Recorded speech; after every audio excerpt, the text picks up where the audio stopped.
Hello everyone, West Bengal public service কমিশনের যে clerkship recruitment সেটার নতুন দুটো আপডেট পাওয়া গেছে। সেই দুটো আপডেট আপনাদেরকে জানানোর জন্যই আজকের আমাদের এই ভিডিওটা। তার আগে আপনারা যারা নতুন আছেন তাদের জানিয়ে রাখি, সমস্ত সরকারি চাকরির আপডেট সব থেকে আগে পাওয়ার জন্য অবশ্যই সাবস্ক্রাইব করে অল নোটিফিকেশনটা অন করে দিন এবং ভিডিওটাতে অবশ্যই একটা লাইক করে দিন।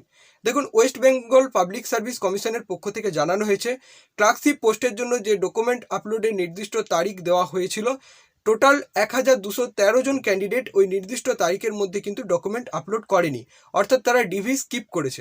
এবার কমিশন ব্যাপারটাতে কি মনে করছে, কমিশন মনে করছে কিন্তু যে সমস্ত ক্যান্ডিডেটরা ডিভি স্কিপ করেছে তারা এই রিক্রুটমেন্টের জন্য ইন্টারেস্টেড নয়, অর্থাৎ তাদেরকে কিন্তু পরবর্তী কম্পিউটার টাইপ টেস্টে ডাকা হবে না এবং তারা রিটিনে যতই নাম্বার পেয়ে থাক না কেন তাদের কিন্তু ফাইনাল যে মেরিট লিস্টটা প্রকাশ হবে সেখানে কিন্তু তাদের কোনো রকম নাম থাকবে না।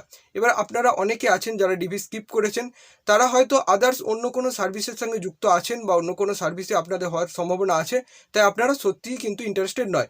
বা আদার্স অনেক ক্যান্ডিডেট আছে যারা কিন্তু আছেন যারা ইন্টারেস্টেড কিন্তু ভুলবশত তারা ডিভি স্কিপ করেছেন, তাদের ক্ষেত্রে কিন্তু কমিশন একটা পথ খোলা রেখেছে। সেখানে কমিশন একটা কিন্তু মেল অ্যাড্রেস দিয়ে রেখেছে, সেই নির্দিষ্ট তারিখ অর্থাৎ 25/2/2022-এর মধ্যে আপনারা কিন্তু মেল করে ফিডব্যাকটা আপনাদের জানাতে পারেন, হয়তো আপনাদের কোনো সমস্যার সমাধান হতে পারে। এবার দেখুন, আপনাদেরকে যেটা জানাই যে কীরকম প্রতিযোগিতা রইল।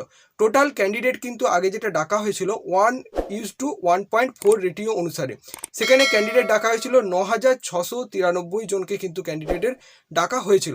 এবং সেখান থেকে এখন কতজন ক্যান্ডিডেট ডিভি স্কিপ হয়ে বাদ গেল, এখন টোটাল বাদ গেল 1213 জন ক্যান্ডিডেট বাদ গেল। অর্থাৎ কতজন ক্যান্ডিডেট এখনও পর্যন্ত পড়ে রইল, 8480 জন ক্যান্ডিডেট কিন্তু এখনও পর্যন্ত রইল। আপনারা জানেন কিন্তু আপনাদের যে ভ্যাকেন্সি আছে সেটার সংখ্যা 7000 সামথিং, অর্থাৎ আপনারা বুঝতে পারছেন যে কম্পিউটার টাইপ টেস্টের পর আপনাদের প্রতিযোগিতা কীরকম হতে চলেছে। এবং আপনি যদি ক্লার্কশিপ রিক্রুটমেন্টের সমস্ত আপডেট পেতে চান, লেটেস্ট আপডেট পেতে চান, তাহলে অবশ্যই সাবস্ক্রাইব করে অল নোটিফিকেশন ডাউন করে দিন, কারণ আমি আপনাদেরকে সমস্ত আপডেট ক্লার্কশিপ রিক্রুটমেন্ট সম্পর্কিত প্রোভাইড করে থাকবো। বেস্ট অফ লাক, একটা অবশ্যই লাইক করে দেবেন।